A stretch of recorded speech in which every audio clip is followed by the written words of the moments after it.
So hi this is चेस बापमैन और हम पढ़ने वाले हैं calculation of ionic radius by Pauling's method.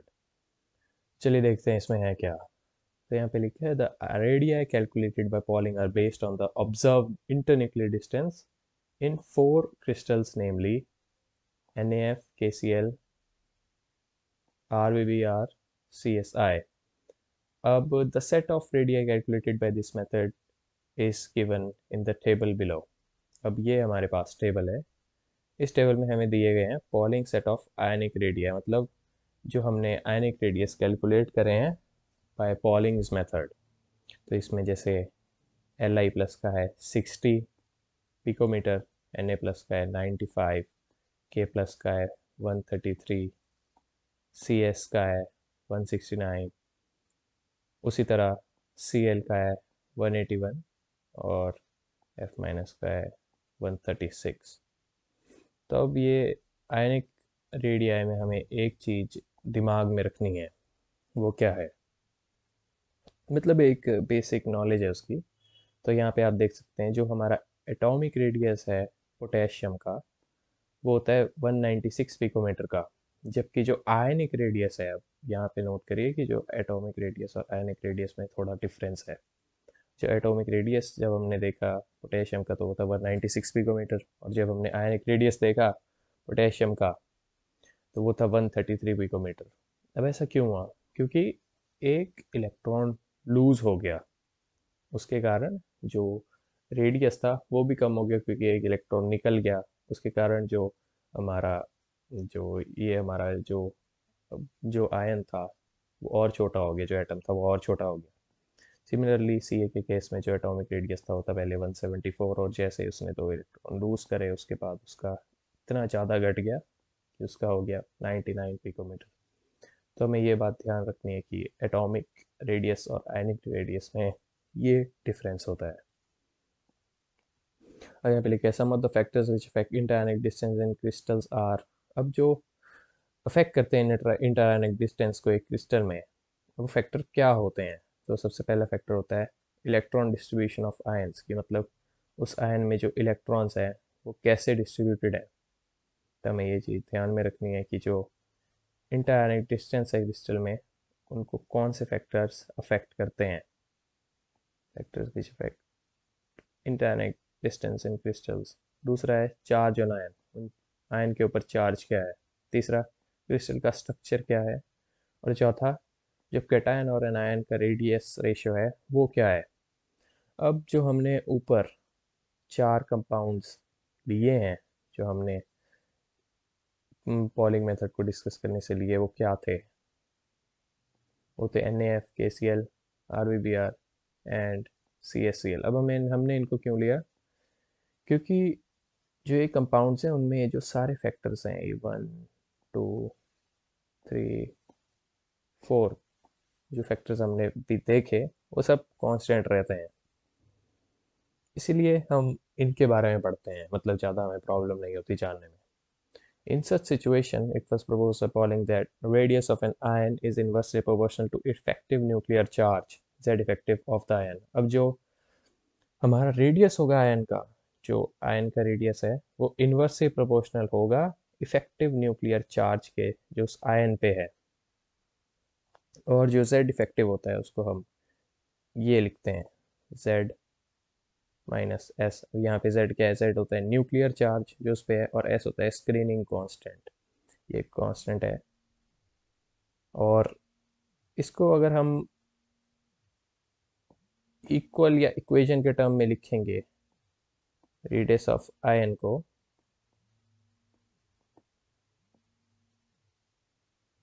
तो हमें पता है प्रोपोर्शनैलिटी कांस्टेंट आ जाता है, और फिर इक्वल टू करके हमें एक प्रोपोर्शनैलिटी कांस्टेंट डालना पड़ेगा जो कि होगा C।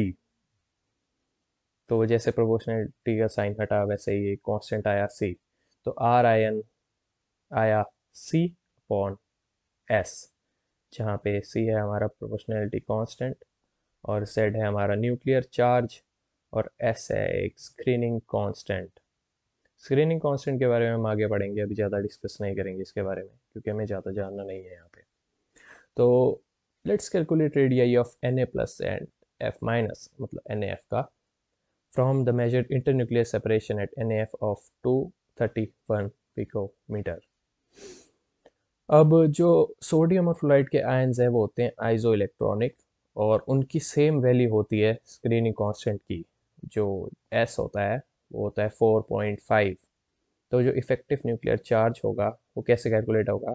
तो जो इफेक्टिव न्यूक्लियर चार्ज होगा Na प्लस पे वो होगा 11 माइनस 4.5, क्योंकि Na का जो हमें पता है कि जो एटॉमिक नंबर है वो 11 होता है। उसी तरह जो फ्लोराइड आयन का होता है वो होता है क्या? 9। तो हमने जो स्क्रीनिंग कांस्टेंट है उससे इसको माइनस कर दिया और उससे हमें Z इफेक्टिव की वैल्यू मिल गई और Z इफेक्टिव क्या था? Z minus S। तो अब हम इसको हमारी आर आयन की इक्वेशन में डालेंगे तो हमें इफेक्टिव न्यूक्लियर चार्ज मतलब Z इफेक्टिव Na प्लस का पता चल गया, वो आया 6.5 और Z इफेक्टिव F माइनस का आया 4.5। तो अब चलिए इसको हम डालेंगे हमारी जो आर आयन की इक्वेशन है। तो क्या बोलते हैं, जो आर आयन की इक्वेशन में डाला हमने जब इसे, तो हमने करा 95 is equal to C upon 6.5 Na plus ion के लिए। हमें ये नोट करना है कि जो Na प्लस आयन है उसके लिए जो रेडियस होता है वो 95 होता है, जैसे हमने ऊपर पढ़ा, अभी देखते हैं हम ऊपर टेबल में। तो ये जो Na प्लस आयन है इसका आयनिक रेडियस क्या है 95। और उसी तरह जो फ्लोराइड का आयन है उसका है 136। तो मतलब जो आर आयन है, जो यहाँ पे हमने आर आयन लिखा हुआ है, हमने बेसिकली वो पुट करा है हमारी आर आयन की इक्वेशन में। तो हमने Na के लिए 95 पुट करा is equal to C upon Z minus S, जो हमने कैलकुलेट कर दिया हुआ है 6.5। ठीक है ना? ये देख लिए Z बेसिकली हम एटॉमिक नंबर को भी बोलते हैं, तो इसलिए हमने एटॉमिक नंबर को माइनस करा है स्क्रीनिंग कांस्टेंट से, क्योंकि जो सोडियम है और फ्लोराइड है उन दोनों का जो स्क्रीनिंग कांस्टेंट है वो सेम ही है। और सिमिलरली हम फ्लोराइड आयन के केस में भी हमने हमारे आर आयन की वैल्यू डाली in the equation of r ion is equal to screening constant की जो हमारी इक्वेशन है ऊपर ये वाली, ये देख सकते हैं आप, ये स्क्रीनिंग कांस्टेंट है जिससे एटॉमिक नंबर को हमने माइनस करा और ऊपर जो प्रोपोर्शनैलिटी कांस्टेंट डाला है। तो मतलब r ion is equal to C upon Z minus S की इक्वेशन में हमने इन वैल्यूज़ को डाला फॉर फ्लोराइड आयन। तो आर आयन क्या था फ्लोराइड का 136 हमने ऊपर टेबल में देखा, और हमने जो Z इफेक्टिव की वैल्यू वो फाइंड आउट करी फ्लोराइड आयन के लिए, वो थी 4.5। और ऊपर तो हमारा कांस्टेंट ही है। तो हम अब इन दो इक्वेशंस को कंबाइन करेंगे, जब मतलब ऐड करेंगे, तो जब हमने इन दोनों इक्वेशंस को कंबाइन करा तो हमें क्या मिला? 95 प्लस 136 और 231 और C upon 6.5 plus C upon 4.5। तो जब हम इसको सॉल्व करेंगे तो हमें C की वैल्यू मिलेगी 641। अब C की वैल्यू कांस्टेंट है क्योंकि वो प्रोपोर्शनैलिटी कांस्टेंट है, तो वो कांस्टेंट ही रहेगी। तब हम C की वैल्यू को इक्वेशन 1 में डालेंगे Na के लिए और इक्वेशन 2 में डालेंगे फ्लोराइड आयन के लिए। तो इससे हमें उनके रेडियाई की वैल्यू पता चल जाएगी। मतलब हम जेड इफेक्टिव की वैल्यू डालने वाले हैं और सिर्फ जो प्रोपोर्शनल कांस्टेंट है जो हमें मिला है उसकी वैल्यू। तो हमने देखा जब हमने एन के केस में वैल्यू डाली तो हमें क्या मिला?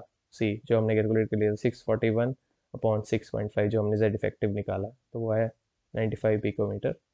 एंड जब हमने फ्लोराइड के केस में डाला सी अपॉन जेड इफेक्टिव में, तो हमने पहले फाइंड कर लिया था सी की वैल्यू 641 और जेड इफेक्टिव की फॉर फ्लोराइड वाज 4.5।